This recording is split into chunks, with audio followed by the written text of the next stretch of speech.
decided to pack up my entire apartment, move it into storage, and spend the next few months traveling. As you get older, your responsibilities grow and it gets harder to be spontaneous. My apartment lease is ending and I've decided to take a few months off from work, which makes this the perfect time to travel. So I'm spending the next few days packing up my apartment and downsizing to just the essentials.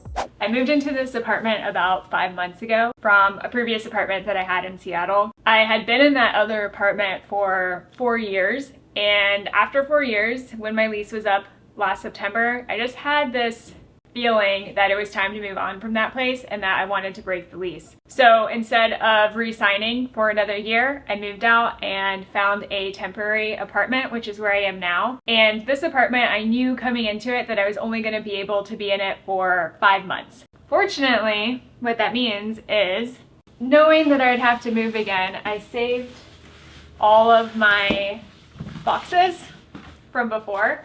What I need to do right now is remake all these boxes and get them ready to go for packing. The last time I moved, I think I spent about 5 days packing, and today we're getting it done in a day and a half.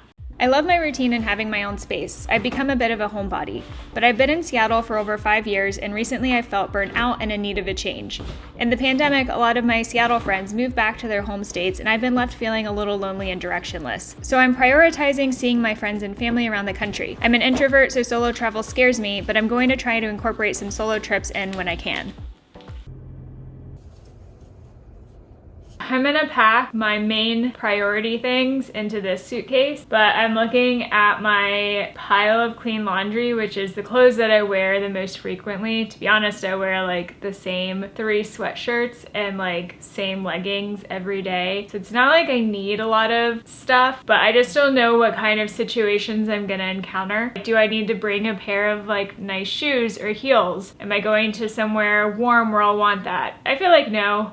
I actually still have the heels that I'm thinking of packed away from my last move. They haven't made it out yet. I'm just gonna pack my most used things in here. Since not everything has to fit into like a perfect one suitcase right now, I have some spillover stuff that can go into my other bigger suitcase, and we'll see where that gets me.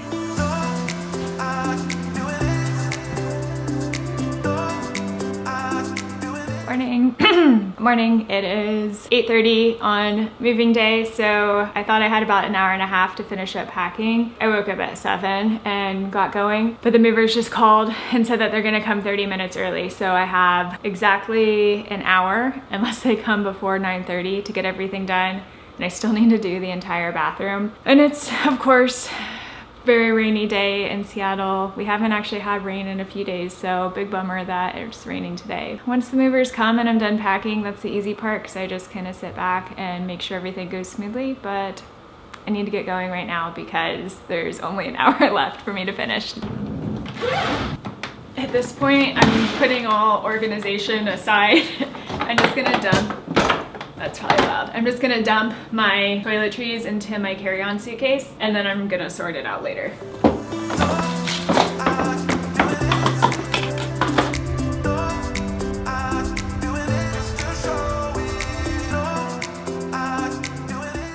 The plan is to keep Seattle as my home base and travel from here.